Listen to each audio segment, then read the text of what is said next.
Hai teman-teman, kami dari kelompok 6 akan mempresentasikan mengenai kekhasan penelitian hukum yang terdiri dari materi esensi pengertian hukum, tipologi pengertian hukum, penelitian hukum normatif, karakteristik hukum normatif, dan penelitian hukum empiris yang akan dipresentasikan oleh 5 presentator kami, yaitu Mbak Mita Sindayani, Mas Ihsan, Mbak Dewi Nailil, Mbak Kintan, dan juga Mas Sofyan. Simak video kami ya. Assalamualaikum warahmatullahi ta'ala wabarakatuh. Baik teman-teman, di sini saya akan menjelaskan mengenai esensi penelitian hukum. Penelitian hukum merupakan suatu proses untuk menemukan aturan hukum, prinsip-prinsip hukum maupun doktrin-doktrin hukum guna menjawab isu hukum yang sedang dihadapi. Penelitian hukum dilakukan untuk menghasilkan argumentasi, teori atau konsep baru sebagai preskripsi dalam menyelesaikan masalah yang dihadapi. Penelitian merupakan terjemahan dari bahasa Inggris, yaitu research. Kata research berasal dari re, kembali, dan to research, mencari. Research berarti mencari kembali. Oleh karena itu, penelitian pada dasarnya merupakan suatu upaya pencarian. Seperti halnya penelitian ilmiah pada umumnya, penelitian hukum pada hakikatnya juga merupakan suatu aktivitas ilmiah yang dimaksudkan untuk menemukan kembali pengetahuan.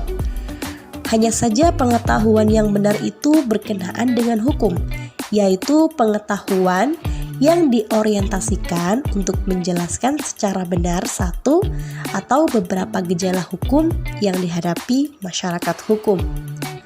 Titik fokus penelitian hukum adalah menemukan sumber hukum yang benar yang digunakan untuk menjelaskan pada suatu gejala hukum tertentu. Artinya, masalah hukum yang ada dicarikan solusi hukumnya melalui sumber hukum utama yang telah dipositifkan atau melalui upaya penemuan atau penciptaan hukum yang baru. Oke, saya akan menjelaskan tentang tipologi penelitian hukum. Ilmu hukum merupakan ilmu yang memiliki karakteristik tersendiri di mana hukum tidak hanya dikonsepkan sebagai law in the book yang berkarakter normatif, tetapi juga law in action yang berkarakter empiris. Maka dengan sendirinya tipologi pengajian ilmu hukumnya juga menjadi berbeda.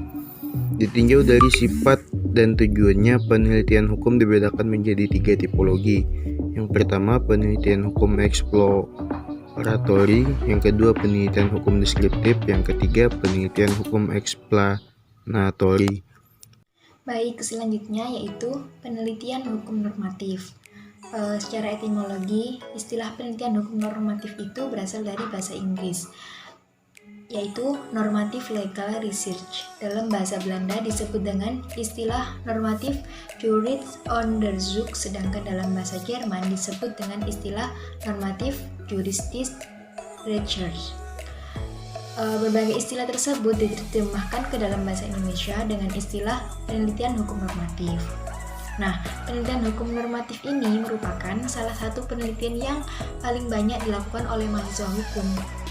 Karena penelitian ini hanya cukup dilakukan di ruang kerja tanpa bersusah payah untuk menggali data yang berasal dari masyarakat. Jadi simpel gitu. Karakteristiknya sesuai dengan kekhasan ilmu hukum yang bersifat normatif, maka metode penelitian yang digunakan untuk menemukan pengetahuan yang benar tentang hukum yang normatif itu disebut dengan penelitian hukum normatif. Dikatakan normatif karena hukum itu diasumsikan sebagai sesuatu yang otonom, sehingga diberlakukannya ditentukan oleh hukum itu sendiri, bukan oleh faktor-faktor di luar hukum.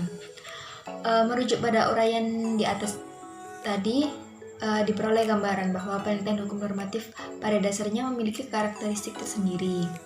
Yang pertama yaitu penelitian hukum normatif berfokus pada doktrin melalui analisis kaidah hukum yang ditemukan dalam peraturan perundang-undangan atau dalam berbagai putusan hukum.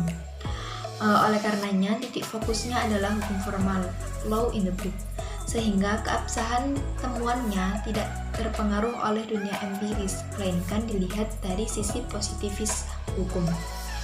Yang kedua, karena bersandar pada hukum formal, maka sumber datanya adalah data sekunder yang terdiri dari bahan hukum primer, sekunder, dan tersier yang diperoleh melalui studi keputusan atau library research dan tidak mengenal studi lapangan atau field research.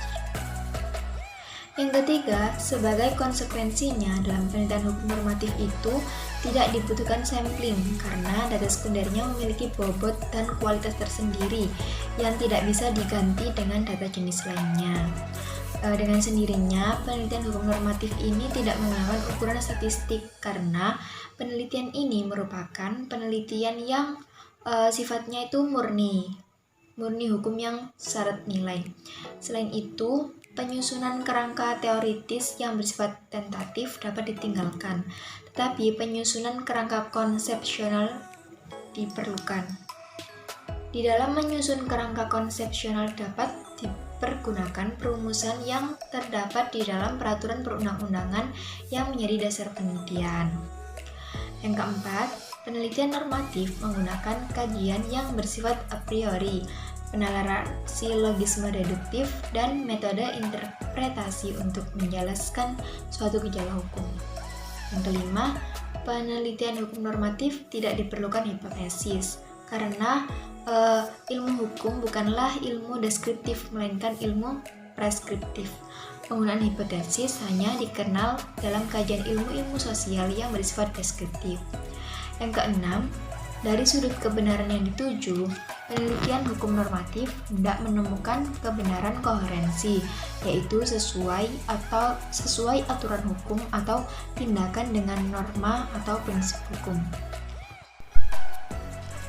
Baik, selanjutnya adalah metode penelitian hukum normatif empiris.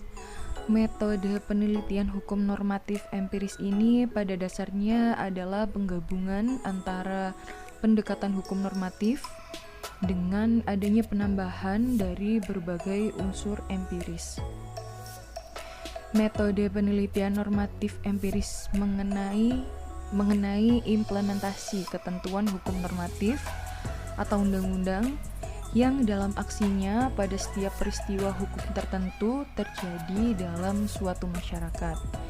Dalam penelitian jenis ini terdapat 3 kategori, yakni yang pertama adalah non-judicial case study, di mana studi kasus hukum tanpa konflik sehingga tidak melibatkan campur tangan dengan pengadilan. Kemudian yang kedua adalah judicial case study, yang merupakan pendekatan studi kasus hukum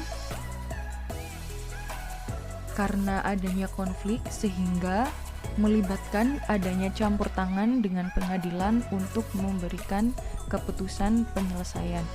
Dan yang ketiga adalah live case study, yang merupakan pendekatan pada suatu peristiwa hukum yang prosesnya masih berlangsung atau belum selesai. Penelitian hukum empiris.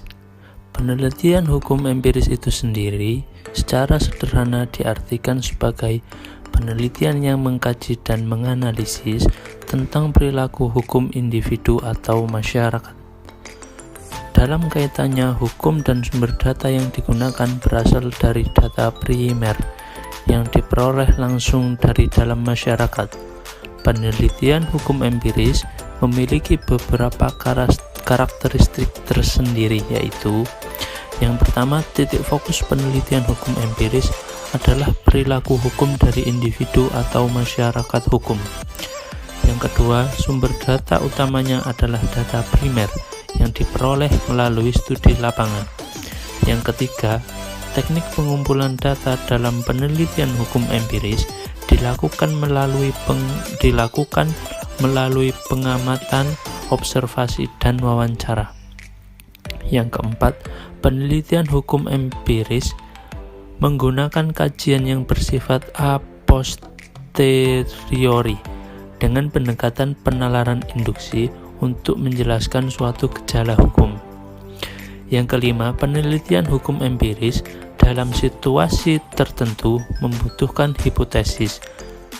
Dari sudut kebenaran yang dituju, penelitian hukum empiris hendak menemukan kebenaran korespondensi.